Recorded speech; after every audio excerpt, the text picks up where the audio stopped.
अथ तृतीयोध्यायः भक्ति के कष्ट की निवृत्ति। नारद जी कहते हैं, अब मैं भक्ति, ज्ञान और वैराग्य को स्थापित करने के लिए प्रयत्न पूर्वक श्री शुकदेव जी के कहे हुए भागवत शास्त्र की कथा द्वारा उज्जवल ज्ञान यज्ञ करूँगा। यह यज्ञ मुझे कहाँ करना चाहिए? आप इसके लिए कोई स्थान बता दीजिए। आप लोग वेद के पारगामी हैं, इसलिए मुझे इस शुक शास्त्र की महिमा सुनाइए। यह भी बताइए कि शब श्री भागवत की कथा कितने दिनों में सुननी चाहिए और उसके सुनने की विधि क्या है। सनकादि बोले, नारद जी, आप बड़े विनीत और विवेकी हैं। सुनिए, हम आपको ये सब बातें बताते हैं। हरिद्वार के पास आनंद नामक एक घाट है। वहाँ अनेकों ऋषि रहते हैं तथा देवता और सिद्धलोक भी उसका सेवन करते हैं। भांति भांति के वृक्ष और लताओं के कारण वह बड़ा सघन है और वहाँ बड़ी कोमल नवीन बालू बिछी हुई है। वह घाट बड़ा ही सुरम्य और एकांत प्रदेशों में है। वहाँ हर समय सुनहरे कमलों की सुगंध आया करती है। उसके आसपास रहने वाले सिंह, हाथी आदि परस्पर विरोधी जीवों में चित्त में भी वैर भाव नहीं है। वहाँ आप बिना किसी विशेष प्रयत्न के ही ज्ञान यज्ञ आरंभ कर दीजिए। उस स्थान पर कथा के अपूर्व रस का उदय होगा। भक्ति भी अपनी आँखों के ही सामने निर्बल और जराजीर्ण अवस्था में पड़े हुए ज्ञान और वैराग्य को साथ लेकर वहाँ आ जाएगी। क्योंकि जहाँ भी श्रीमद् भागवत की कथा होती है, वहाँ ये भक्ति आदि अपने आप पहुँच जाते हैं। वहाँ कानों में कथा के शब्द पढ़ने से ये तीनों तरुण हो जाएंगे। सूत जी कहते हैं, इस प्रकार कहकर नारद जी के साथ सनकादि भी श्रीमद् भागवत कथामृत का पान करने के लिए वहाँ से तुरंत गंगा तट पर चले गए। जिस समय वे तट पर पहुँचे, भूलोक, देवलोक और ब्रह्मलोक सभी जगह इस कथा का हल्ला हो गया। जो जो भागवत कथा के रसिक विष्णु भक्त थे, वे सभी श्रीमद् भागवतामृत का पान करने के लिए सबसे आगे दौड़ दौड़ कर आने लगे। भृगु, वशिष्ठ, च्यवन, गौतम, मेघातिथि, देवल, देवरात, परशुराम, विश्वामित्र, शाकल, मार्कंडेय, दत्तात्रेय, पिपलाद, योगेश्वर व्यास और पराशर, छायाशुक, जजाली और जिह्यू आदि सभी प्रधान प्रधान मुनिगण अपने अपने पुत्र, शिष्य और स्त्रियों समेत बड़े प्रेम से वहाँ आए। इनके सिवा वेद, वेदांत, मंत्र, तंत्र, सहस्र पुराण और छहों शास्त्र भी मूर्तिमान होकर वहाँ उपस्थित हुए। गंगा आदि नदियाँ, पुष्कर आदि सरोवर, कुरुक्षेत्र आदि समस्त क्षेत्र, सारी दिशाएं, दंडक आदि वन, हिमालय आदि पर्वत तथा देव, गंधर्व, दानव आदि सभी कथा सुनने चले आए। जो लोग अपने गौरव के कारण नहीं आए, महर्षि भृगु उन्हें समझा बुझा कर ले आए। तब कथा सुनने के लिए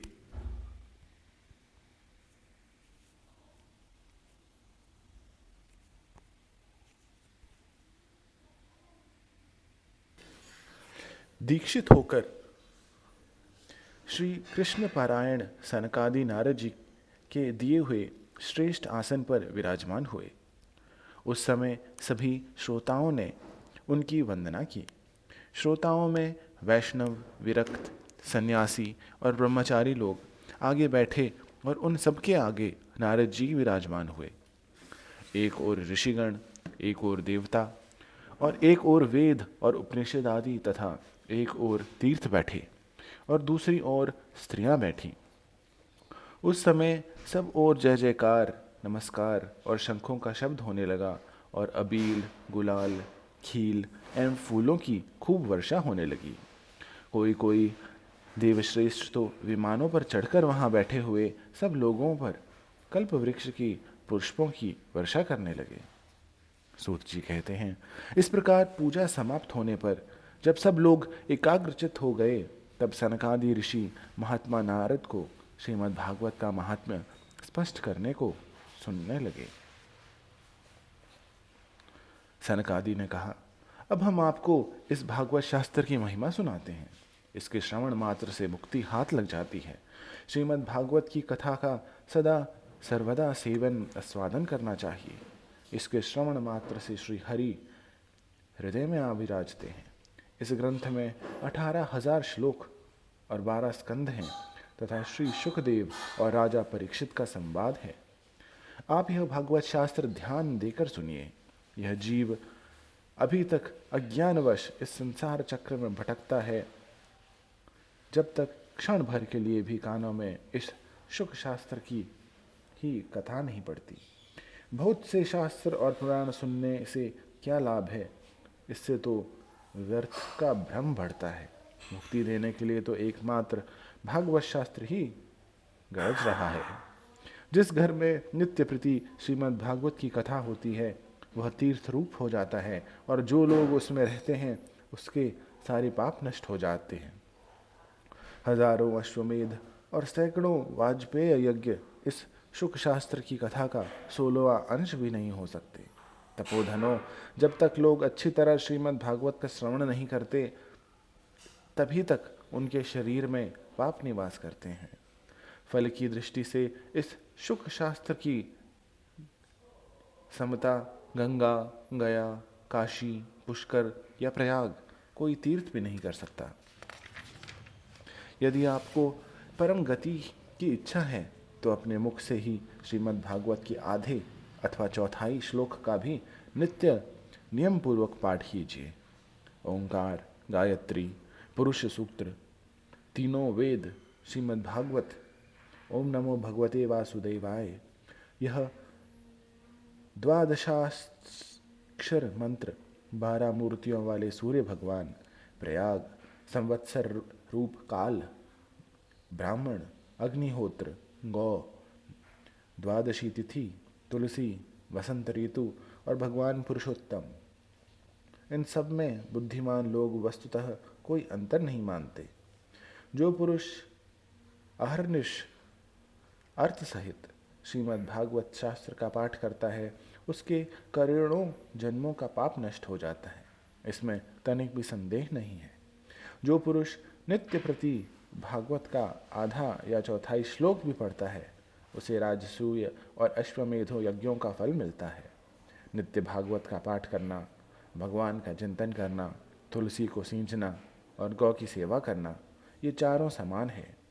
जो पुरुष अंत समय में श्रीमद् भागवत का वाक्य सुन लेता है उस पर प्रसन्न होकर भगवान उसे वैकुंठ धाम देते हैं।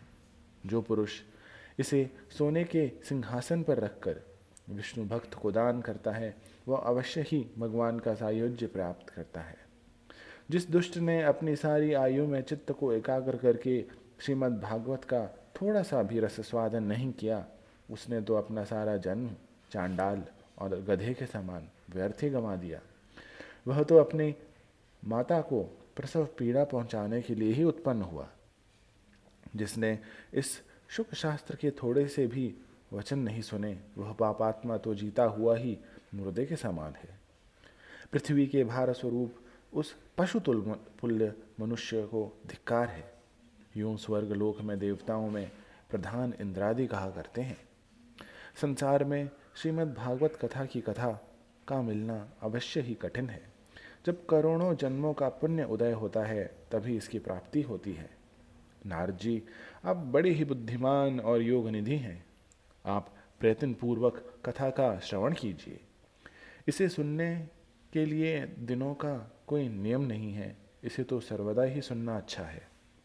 इसे सत्य भाषण और ब्रह्मचर्य पालन पूर्वक सर्वदा ही सुनना श्रेष्ठ माना गया है, किंतु कलयुग में ऐसा होना कठिन है। इसलिए इसकी शुकदेव जी ने जो विशेष विधि बताई है वह जान लेनी चाहिए। कलयुग में बहुत दिनों तक चित्त की वृत्तियों को वश में रखना, नियमों में बंधे रहना और किसी पुण्य कार्य के लिए दीक्षित रहना कठिन है। इसलिए सप्ताह श्रवण की विधि है। श्रद्धापूर्वक कभी भी श्रवण करने से अथवा माघ मास में श्रवण करने से जो फल है वही फल श्री शुकदेव जी ने सप्ताह श्रवण में निर्धारित किया है। मन के असंयम, रोगों की बहुलता और आयु की अल्पता के कारण तथा कलयुग में अनेकों दोषों की संभावना ही सप्ताह श्रवण का विधान किया गया है। जो फल तप, योग, समाधि से भी प्राप्त नहीं हो सकता वह सर्वांग रूप में सप्ताह श्रवण से सहज में ही मिल जाता है। सप्ताह श्रवण यज्ञ से बढ़कर है, व्रत से बढ़कर है, तप से कहीं बढ़कर है, तीर्थ सेवन से तो सदा ही बड़ा है, योग से बढ़कर है, यहाँ तक कि ध्यान और ज्ञान से भी बढ़कर है। अजी इसकी विशेषता का कहाँ तक वर्णन करें, यह तो सभी से बढ़ चढ़कर है। शौनक जी ने पूछा, सूत जी यह तो आपने बड़े आश्चर्य की बात कही। अवश्य ही इस भागवत पुराण का योगवेत्ता ब्रह्मा जी के भी आदि कारण श्री नारायण का निरूपण करता है, परंतु यह मोक्ष की प्राप्ति में ज्ञान आदि सभी साधनों का तिरस्कार करके इस युग में उनसे भी कैसे बढ़ गया। सूत जी ने कहा, शौनक जी जब भगवान श्री कृष्ण इस धराधाम को छोड़कर अपने नित्य धाम जाने लगे तब उनके मुखारविंद से एकादश स्कंद का ज्ञानोपदेश सुनकर भी उद्धव जी ने पूछा।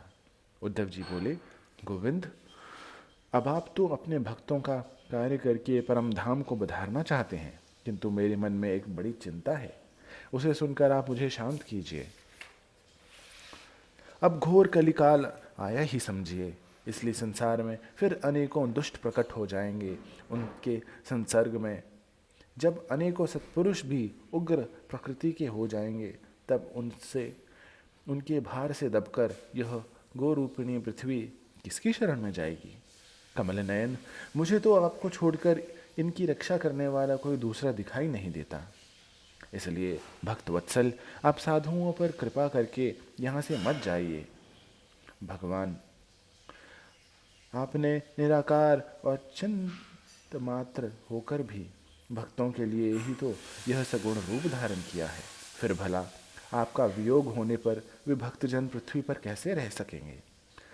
निर्गुणोपासना में तो बड़ा कष्ट है, इसलिए कुछ और विचार कीजिए। प्रभास क्षेत्र में उद्धव जी के वचन सुनकर भगवान सोचने लगे कि भक्तों के अवलंब के लिए मुझे क्या व्यवस्था करनी चाहिए। शौनक जी तब भगवान ने अपनी सारी शक्ति भागवत में रख दी।